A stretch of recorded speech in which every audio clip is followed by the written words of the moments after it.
เต็ม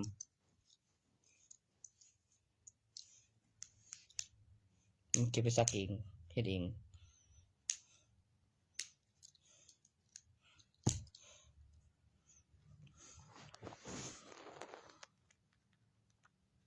กับกำหนดเวลาใช้งานอุปกรณ์ขาย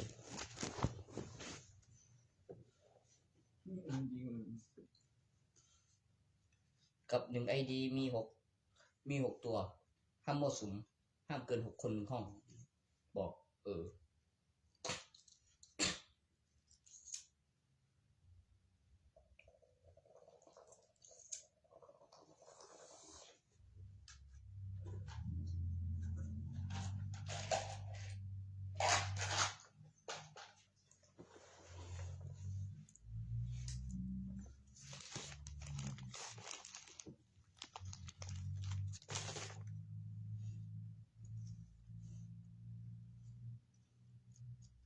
มันได้เยอะกว่ามันต้องได้เยอะกว่าอาทิตย์ละ350 เซนต่อ1 คน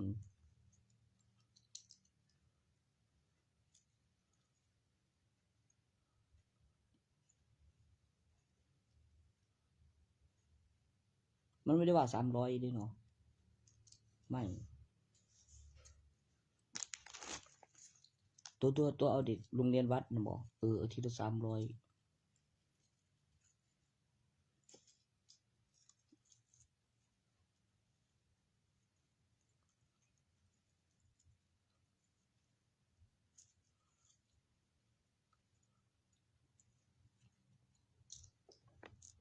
รับเป็นอาทิตย์ไม่ได้รับเป็นเดือนในจนมันยัง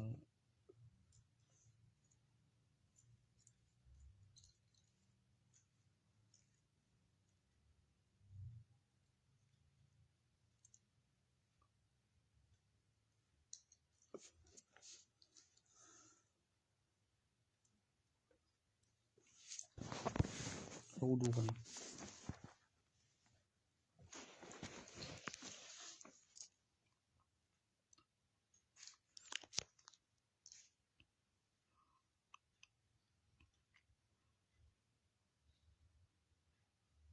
ห้ามถามข้อมูลส่วนบุคคล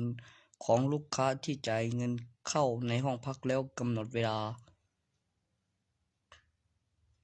ตรวจได้ที่กล้องจรแล้วก็ทางเข้าทางออกเวลา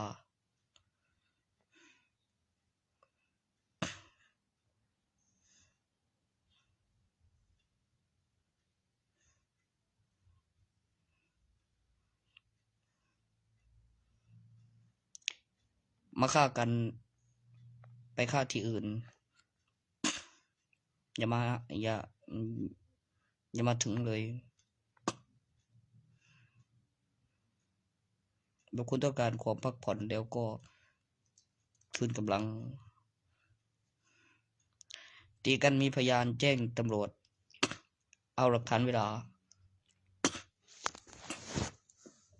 ไปข่าวเงินเลยขอกันเราตีกันมีพยานแจ้งตำรวจเอาหลักฐานเวลา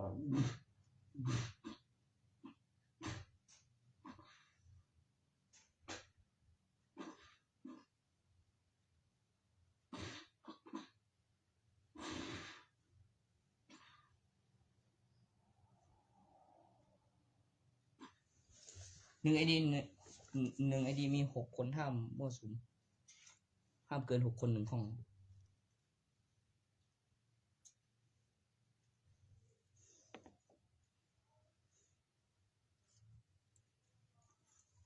ที่แรกเตือนครั้งถัดไปขอเก็บเพิ่มอีก1 ห้องทันทีบอกเขาเก็บเพิ่มอีก1 ห้องทันทีบอกมันก็เปิด2 ห้อง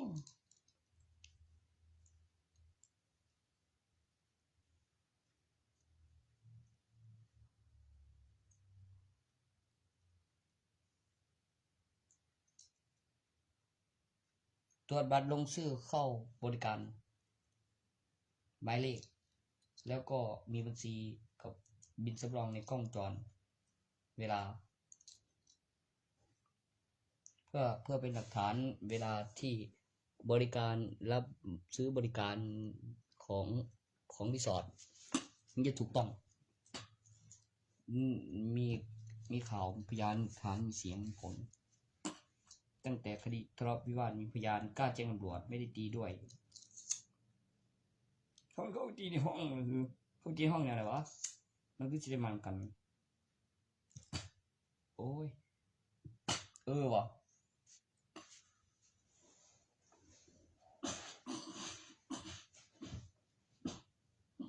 เฮ้ยมึงจับเลยเอ้ยมัน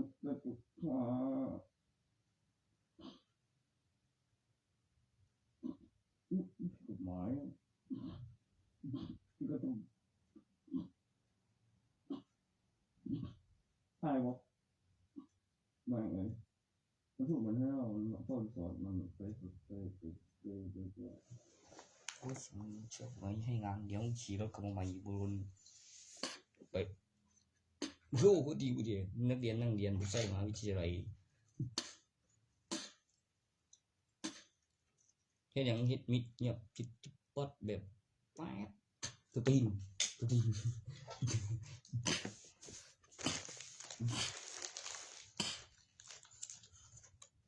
แล้วก็มีเสียงออดต่างหากแล้วก็ตั้งนาฬิกาเตือนแล้วไปใหม่อีกห้องหนึ่งกี่ชั่วโมงวะนั่นเป็นตัวตีนมัธยมกูโวยเสียประถมไปแล้ว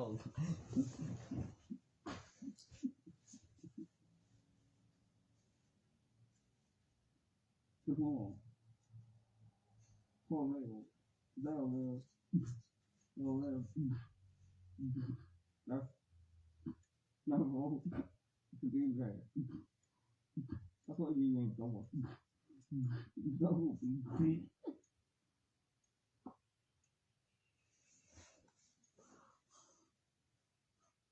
ไม่เป็นไรอย่างกู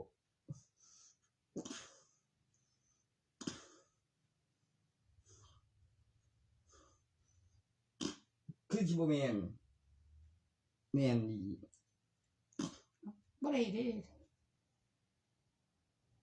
ตีกันมีพยานแจ้งตำรวจให้นำเพราะทีกันได้ยังอยู่ทำเป็นโจร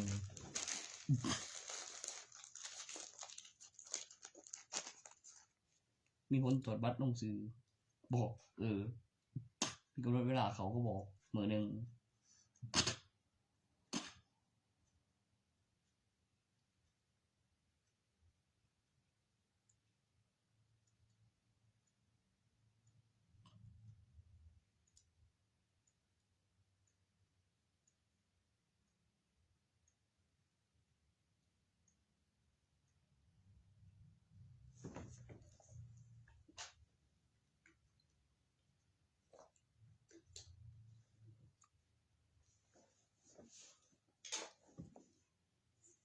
ตำรวจถามเมื่อวันไหนว่า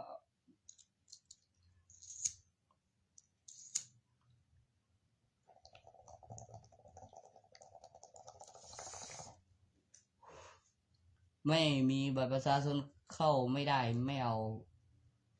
ไม่ให้พักที่อื่นทำไมมันไม่มีกฎหมายมันรู้กฎหมายโอ้มันเด็กไป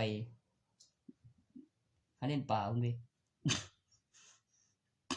ถ้าพูดสิกูงั้นนะกูเล่นป่าจริงกูเล่นป่าจริงนี่กูบอกไม่ก็คือว่าเองมึงจิตใจอะไรบ้างทุกทีจิตใจอะไรบ้างคนตีกูโมกอีก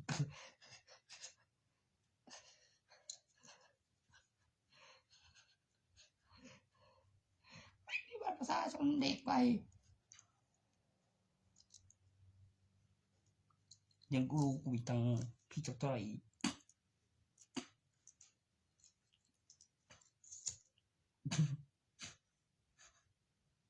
ทำดูเฉยนะมึงจะเอาเท่าไหร่ล่ะอยู่หรอกว่ามาเลยตัวตีเรื่องตัวเราพอบอกหลอกกูอีกบ่อยบอกเดี๋ยวกูขอมึงว่าพอกันกูเลยเองผมสองคนเด้อผมสองคนไงไม่สากันกูว่าทำสองคนแล้วเปลี่ยนสุดข้าวหนึ่งทุกยิบกูมีทำสองคนดีคนขัง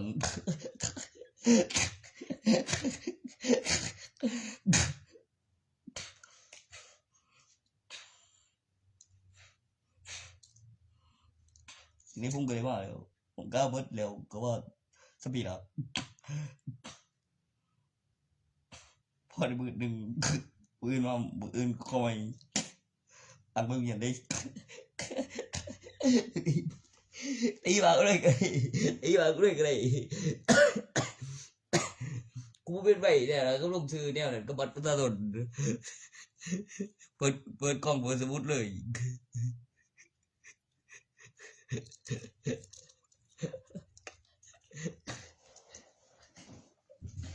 เปิดกล้องมันมุดลงเลยแบบนี้แบบมุนแบบ มันบอกอีดีอันเราเองมีสื่อบ่ล่ะคันบ่เจอรายชื่อในหันคือประกาศหาไป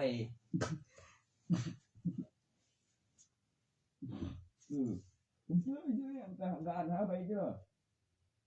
เมงโก้ ยังสิว่าอยู่นี่บ่มีบัญชีโอ้ยกับกองจรก็บินสำรองนี่กองจรคนเขาคนออกกับทางเขาทางออกมันบ่แม่นมันมีว่า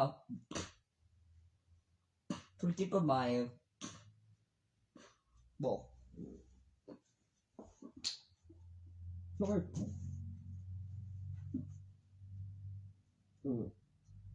นี่ก็มา พี่หน่อย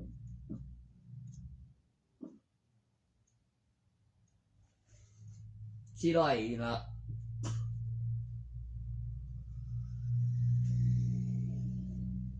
นับยังล่ะยังล่ะมึงล่ะ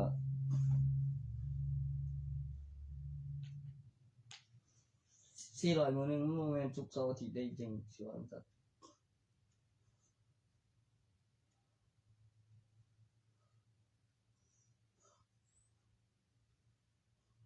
โลที่มื้อหาศุกร์เสาร์อาทิตย์ออกก่อนเที่ยงมาวันศุกร์บ่วะ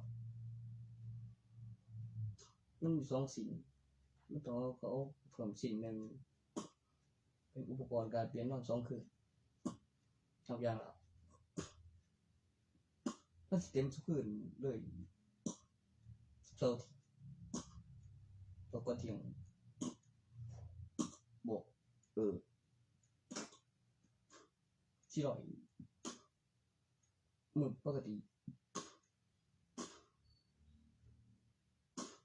แม่งเลยมันโตอะไรมอวะ ตัวก็ได้300อาทิตย์ทุกที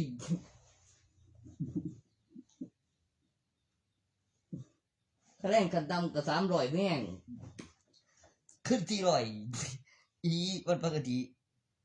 ถามว่าวันศุกร์เสาร์อาทิตย์เนี่ยอร่อยเพิ่มอีกสิ่งหนึ่งนอน2คืนคันแรกกันบอกเอ้ยในห้องชิ้นหนึ่งเนาะมันต้องไม่ยังอีกมอวะ นับยังละนั่นก็อีกอย่างละคือกันแต่ต้องจก500ต้องเอาให้อีกชิ้นหนึ่งขึ้นนอน2คืน ปกติมันมาผู้เดียวเนาะ มันมี2ชิ้นว่าทำไมชิ้นเดียวดีโยกบอกเดี๋ยวแล้วอีกชิ้นหนึ่งอีกสุดหนึ่ง เคยบ่ร้ายแท้แม่ง บ่เชื่อไหมบ่หลายตีนะด้วย เออ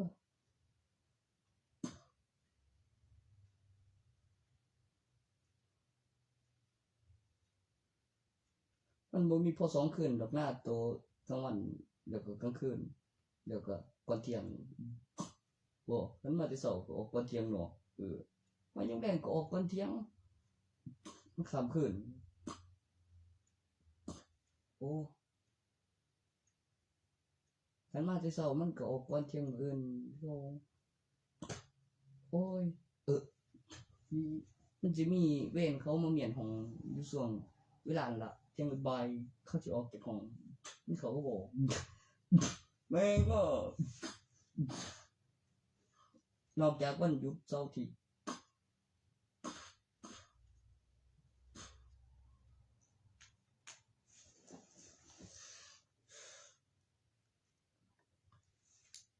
เดี๋ยวคือจะมาอ่ะก็จะยังกูยังก็มันบ่ยังกูเลยที่นั่น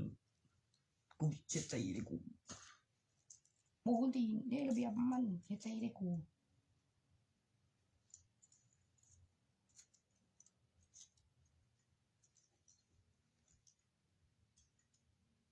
โคตรเฮ็ดไว้เลยแม่งชี้ร้อยเขาก็ดีเสียมชี้ร้อยโอ้ยของกู300บ่เฮ็ดดอก บ่ทอทุนกูเฮ็ดแท้กับค่าแรงขั้นต่ำคือในหันนั่นเบกบ่เขาถ้าคุณสิต่อทุนดีบ่ในการโดละบ่ไปบ่ฮู้เรื่องจังเลยถ้าซื้ออีก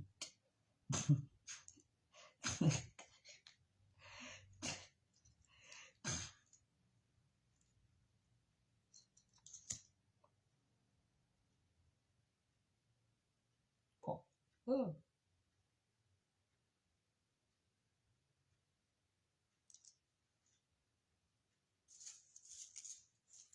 มีแต่หม้อปลายล่ะหม้อปลายหลายนี่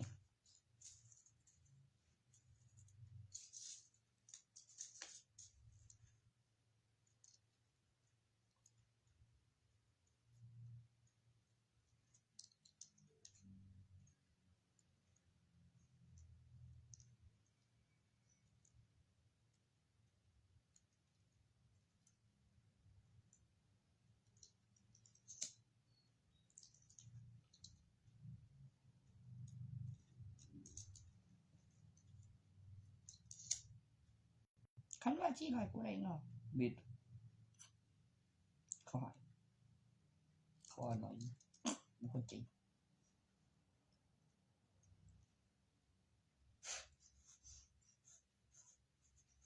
คืออยู่กูลองดื่มจัว600บ่500ไหนชิ้นเดียวยังละบ่กาเต็มทุกเสาร์อาทิตย์วันปกติล่ะวันปกติคือบอกไปแล้วคำเสร็จเบิ่งแล้วมันบิน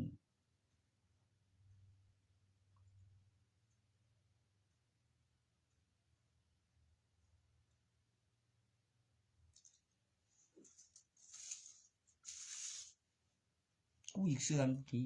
คนระดับคดีนั่นอีกได้บุแล้วสถานที่เกิดเหตุ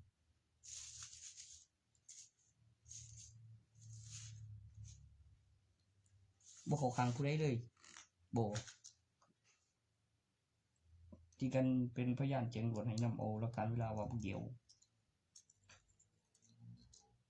เดี๋ยวตำรวจว่า โอ้บ่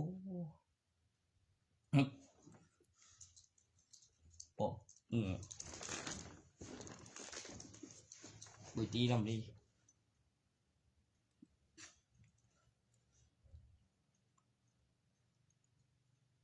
คือแม่นก็บึงเจ็บบ่เดี๋ยวบ่ผิดอีไว้มื้อ400วันปกติวันไปโรงเรียนมื้อ400วันบ่ได้ไปโรงเรียนแหมต่างกันอยู่คันมึงเอาเวฟคือมันมีผู้สาวกูเอาเวฟขยายก็ไปวันจะขยายบ่เราบ่ได้บินกัน10 เดือน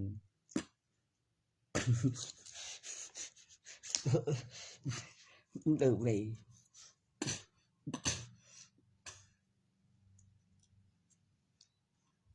Bên hông xa đi chứ sao?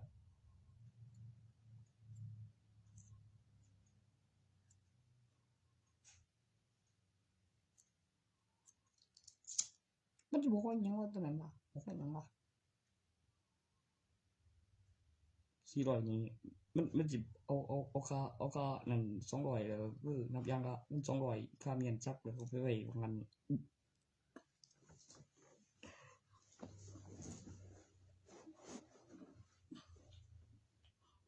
ขนาดค่าไฟอีกเอาไปอ่านอย่างละโอ้ยตัวนั้นมันซื้อมาแต่งเองจริงไหมดีเว้ยจนไม่เลยไปโบกเปลืองเลยมีเห็นตัวอย่างละตั้งแต่หันเมียโอ้พลังไฟตัวบ้า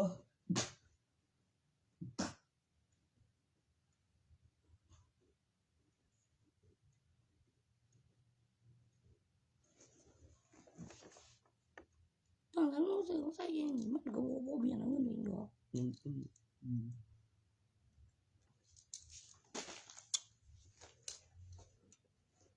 ดเอาผู้เฮ็ดเป็นกับเฮากำลังเลี้ยงเดี๋ยวมันก็มาเองสิดีปากกูสิดีปากกูอีหยังฮ่าโอ้แบบเป็นอยู่ห้องพิเศษโรงพยาบาลแบบตรวจเว้ยป้าแล้วจักบาทซั่น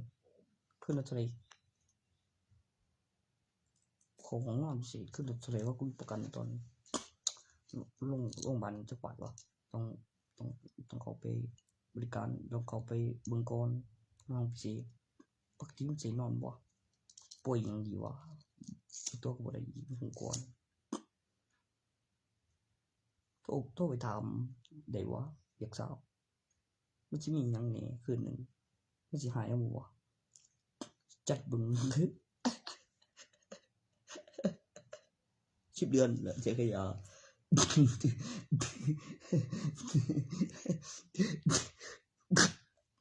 Thôi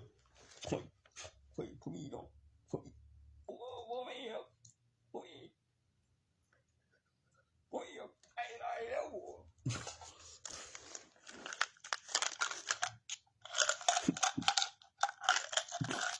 Bố nghe mà dây một chút cúp như vậy còn chú bố bố lại chăn cầu kìa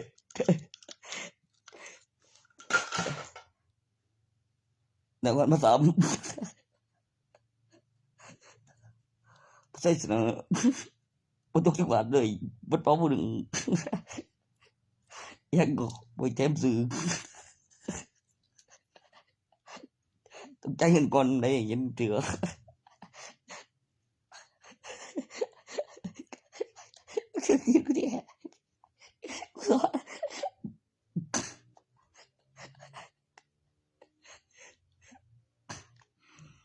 đeo vào ông anh bữa đây chắc ông thun vậy dương có chạy bộ thun bây giờ có thun đấyมันเป็นแนวอะไรทุนเพลงจันละใหญ่หน่อยกูเก่ามันบริเก่ามือตรงไหนมาอีกทุนมันเด็กเก่งกูอีกว่าเรื่องสิอ่างค่ายอย่างดีวะพ่อกูได้นับใช้คำว่าเกืองกับเหลือกก็ฟังประโยคมันก่อน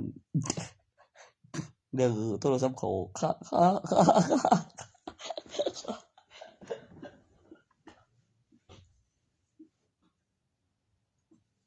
ท่านว่าเจ้าเส้นบอกเขาเส้นกันเองว่าตอนเขาเส้นแต่เจ้าเส้นเจ้าจะเขาเส้นก็ว่าได้คือไปเส้นโซ่เลยก็เลยเขาเส้นพี่โอ้มึงก็จะบอกที่เขาเส้น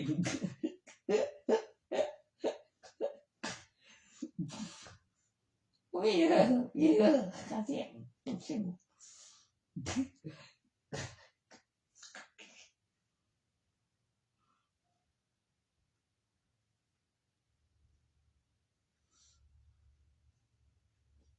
Ui giời, cá diện, bự ra rồi rồi. มือ300ที่ช่วงปิดเทอมได้โอ้สะใจปานใดเขามีค่าบำรุงรัฐบาลเนาะหา เอียงก็หา สิเลือกใหม่แล้ว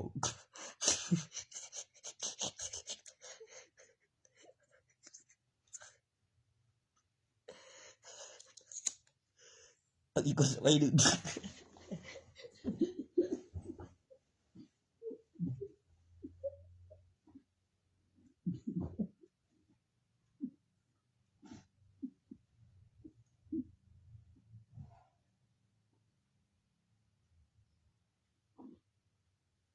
โอ้ยกูรับเรื่อง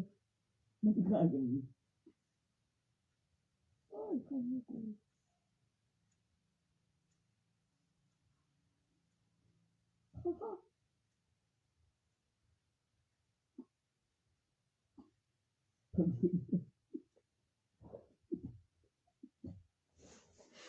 แล้วอะไรวะ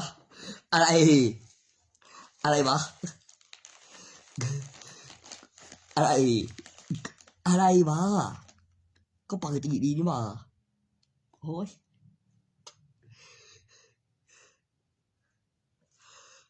เขาสั่งมาเป็นชุดอยู่แล้วก็ติดรูปก็มันมากับบัตรนักเรียนนั่น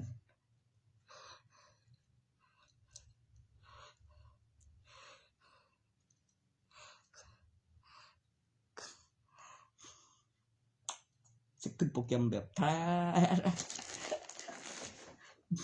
เจ้าแหละมึงจะสั่งใบพิเศษด้วยบ่ใบพิเศษบ่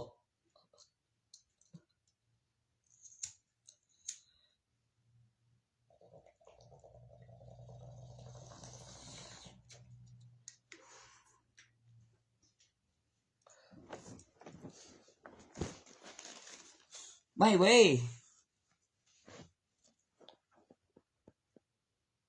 เหมือนมัธยมกับศาลอยู่ใกล้กัน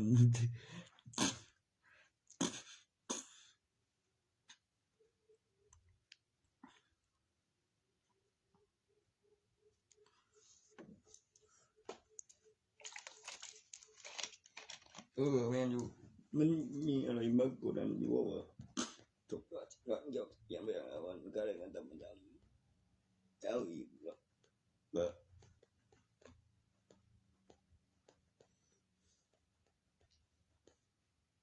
ถ้ามีแนวกินอีกบอกศุกร์เสาร์อาทิตย์เห็นมั้ยกูบ่ได้เพิ่มขึ้น600เด้กู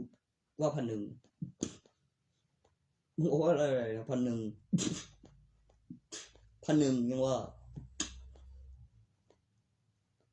กินเองแบบตึ้มเลย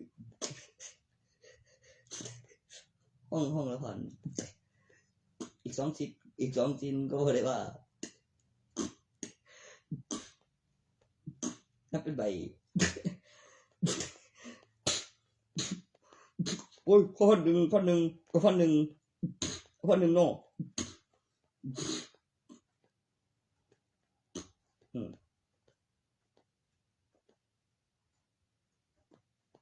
ฮะ 1,000 นับอย่างละนับเป็นใบ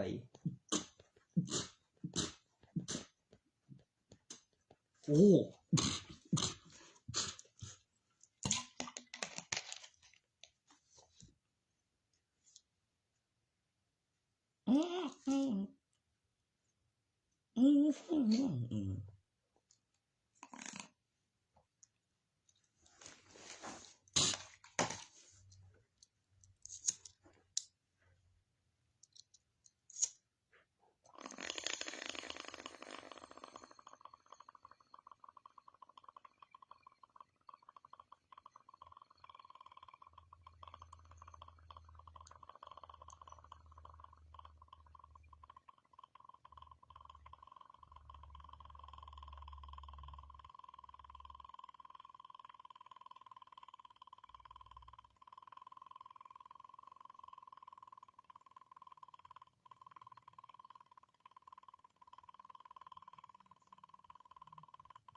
มีหรอกเดือน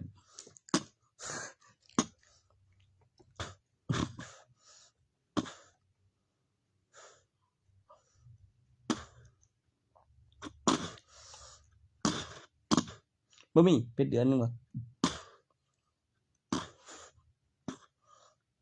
แล้วเป็นอาทิตย์ปิดนอนวินเต็มมี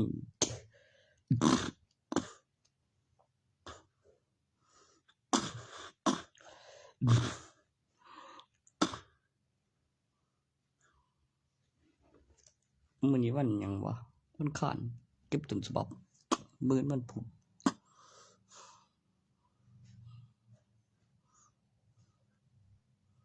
ก็เฮ็ดไปนำเก็บต้นฉบับหลักฐานต้นฉบับของจริงหลักฐานเลียนแบบ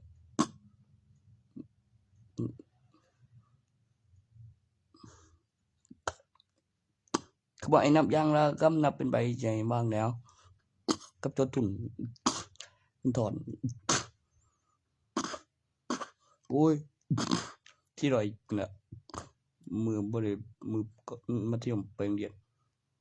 ศุกร์เสาร์อาทิตย์มี500กับ 1,000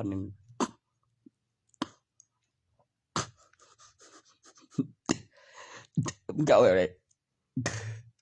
มีแต่ของแกนำ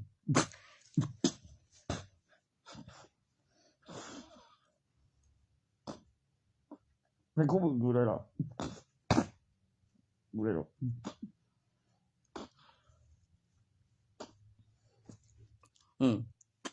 เปลี่ยนโครงใหม่เพิ่นให้เบิ่งเรียงแบบ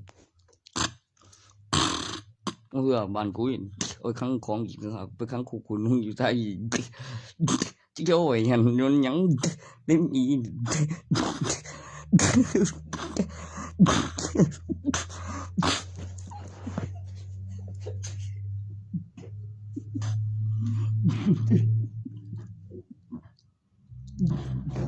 กูบ้างกูนี่เห็นอร่อยนึง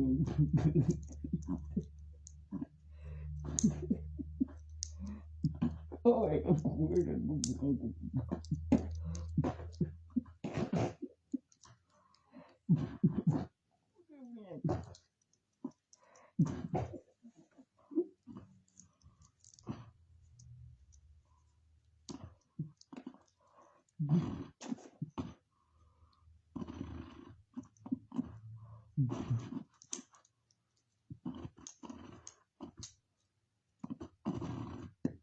เฮ้ย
ตัวเรียนผมมอง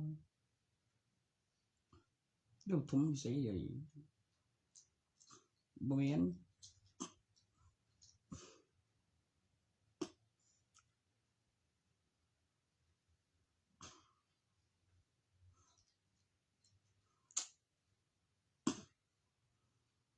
มันตรงหัวนั้นล่ะเรื่องผมมีอาหารกวนมัธยมซื้อกินเองโอ้ยังมัธยมอีก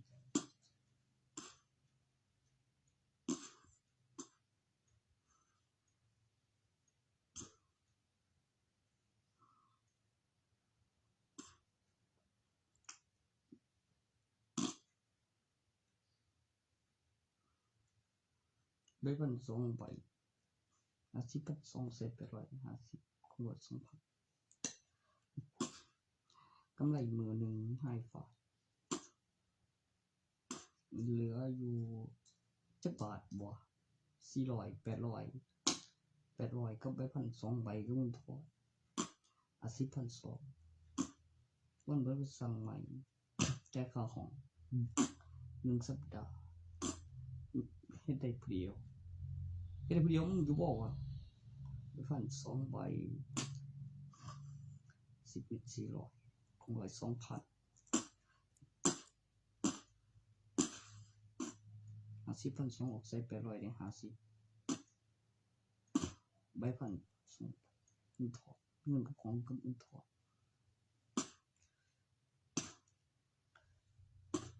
ขาย50ขาย30ได้ 1,200 เหลือ20ขาย50ได้ 2,000 ขาย10ละ400มีเงินถอน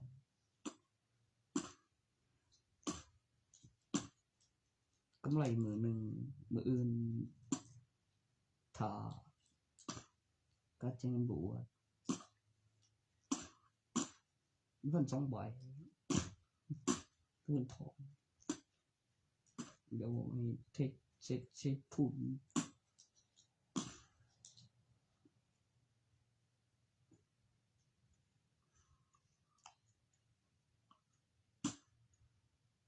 ผมบ่ล่ะผมเองบ่บ่สิเขาไปเอาเงินมึงของถอนถอนไป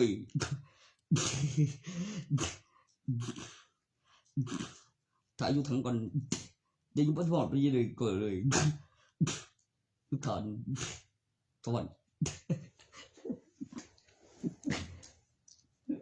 cho bởi vì vì à ngô bởi vì bất kỳ cũng hiện nào mình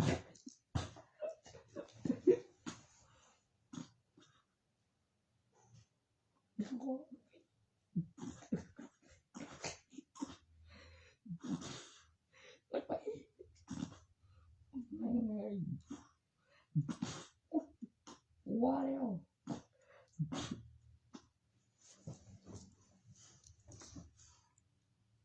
ยามเป็นโทรเบอร์ยามคืนโทรแสบเห็นหน้า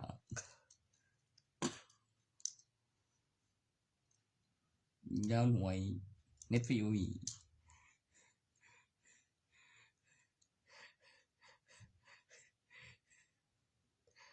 ไปต่อที่โทรศัพท์เลยข้าวลุงผู้ก่อนราคาของ10 เดือนกำไรซื้อโทรศัพท์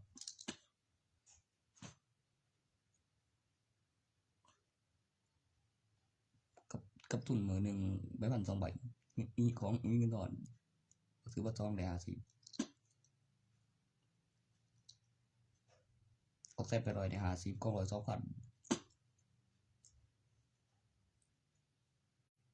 2,000khỏi chửi đủ có chút lười này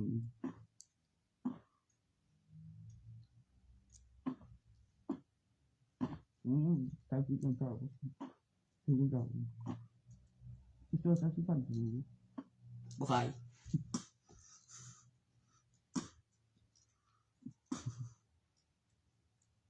30 บาทจองเลยพี่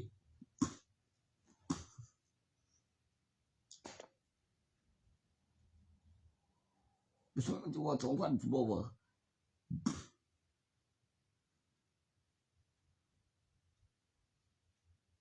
่ไปส่งกันเป็นมีเกมอยู่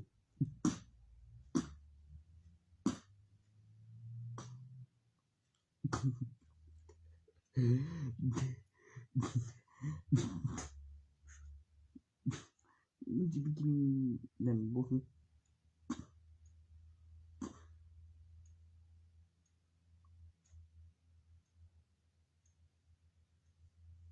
มันบ่ไปกินยามเว้นจะบ่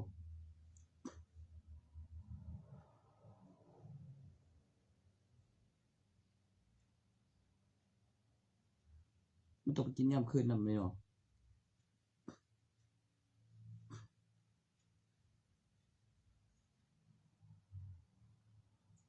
แม่นบ่มันสิรอกันสิถึกมันสิลวงนะตัวนั้น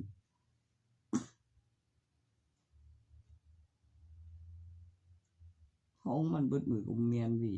มันสิเน็กแน่อยู่หม้องของใหม่วันเสาร์อาทิตย์โอ้มันสิได้ขายเบิดมือเบิดเว้นโลดก็บ่ว่าง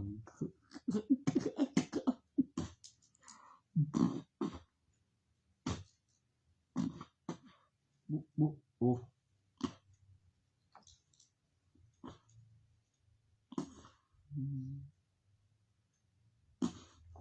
โอ้ก็ได้ขายเนาะ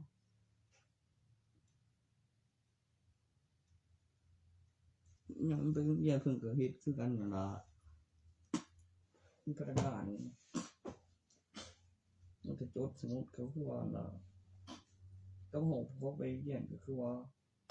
กับธุรกิจกับกฎหมายกับเบิ่งเกมแล้วก็ออกมาเรื่องแล้วเก็บวิดีโอ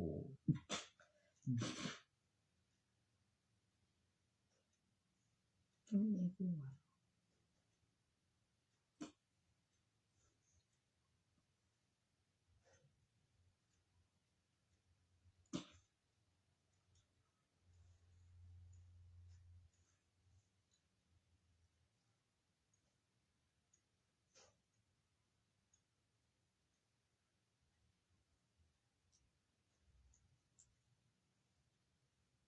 ค่อยคู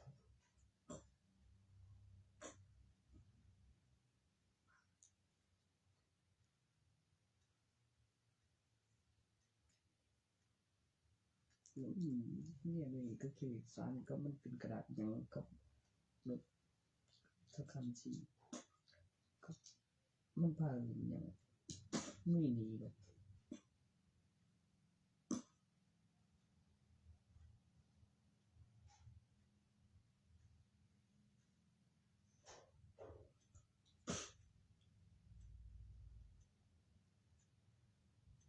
มันหมอยซื่อๆยันเอิดเลยมันเลยแต่งองค์เดี๋ยวหาพามาขายมีคนต่างหารใส่ผู้หญิงพอดีนั่นแหมยิ่งเฮ็ดใบข้าวเดียวกับจดทุกเป็นสิ่งแค่ปั๊บ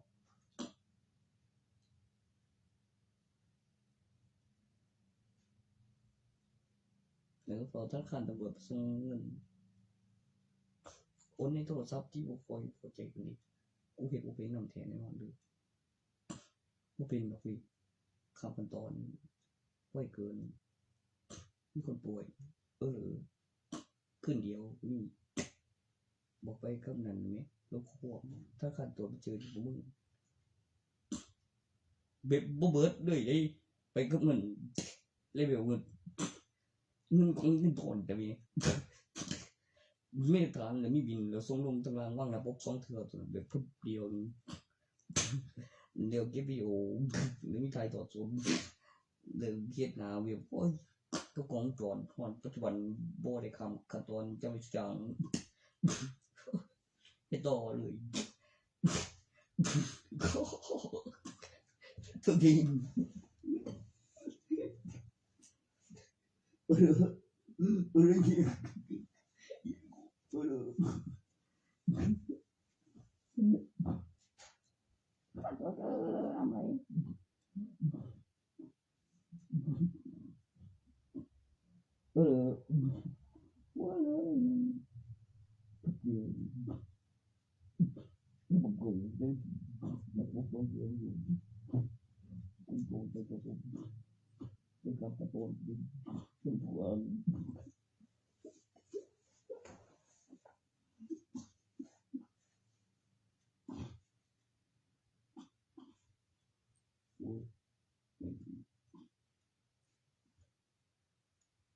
ใส่เอาเก่าเทื่อนึงว่างระบบ2เทื่อว่างระบบเสียบ่เก่าว่างระบบเทื่อนึงรู้เรื่องเลยก็ต่อวิดีโอโทรศัพท์เพื่อมีของจอนถ่ายทอดสดเก็บวิดีโอวันที่เวลาพศเบิดข้ามขั้นตอนเลยเพราะปัจจุบันตอนถ่ายทอดสดต้องมีเบิ่งเก่าว่านานถึงกำหน้าปกว่างหน้าปกเทื่อนึงเช็คที่เลยเบิดข้ามขั้นตอนจำได้ทุกอย่างโอ้ยแม่งบ่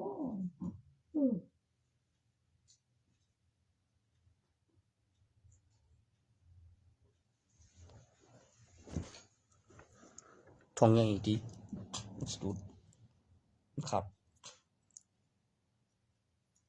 คือมีหยังไม่ยำในแม่ง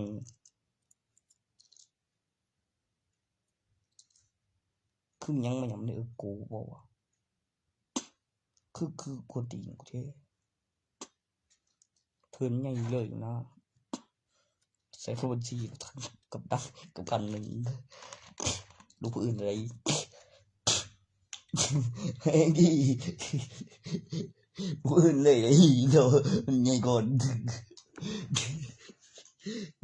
ดูดี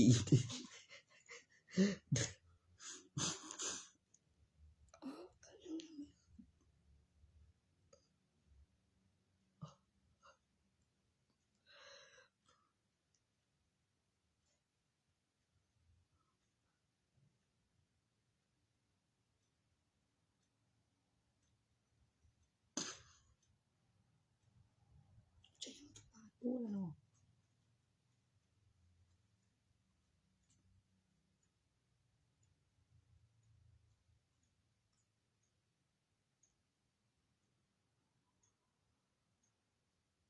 บ่ได้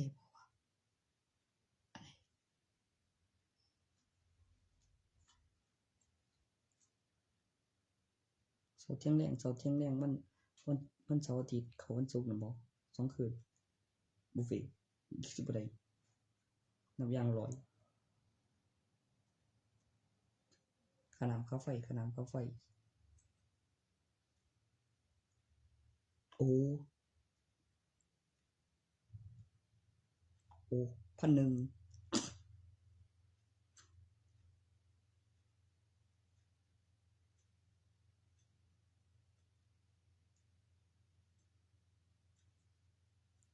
โอ้ยก็เวลานี่แผ่นกับโปรเดียวเด้สั่งอาหารชุดหนึงนี่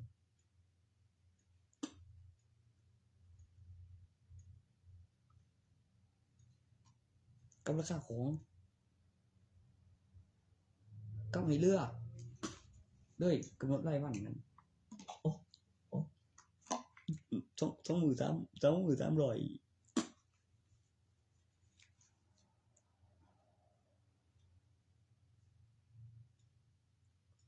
มีเครื่องดื่มในหันเด้ตู้เย็น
ม่งเอ้ย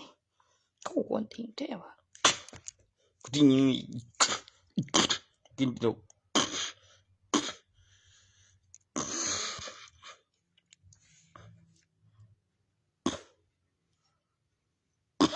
บะปี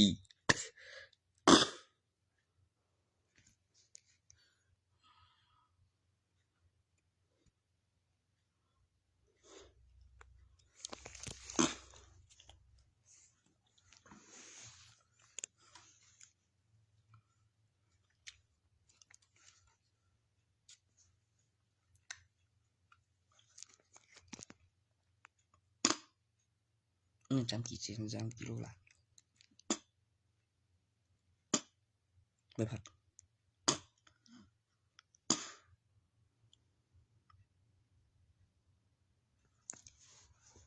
AC อยู่นากำลังได้1,200 ใบหนึ่งบ่กล้าเฮ็ดใบผัดอยู่สร้างตัว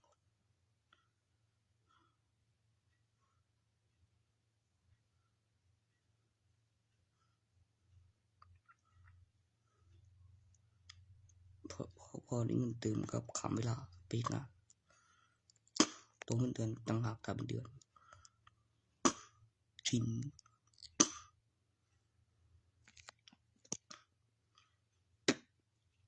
ตัวใบพันนั้นนี่เปรียบคือใจเย็นเอาใจช่องให้กูบาและตัวถูกซื้อบาเห็นเป็นสมบัติทั้งคำนี้ใช้แรงมือ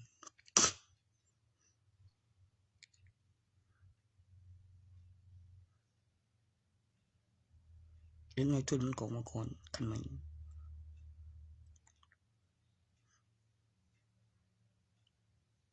อย่างน้อย10 คันตั้งโซลูเจยจะไปจื้อมา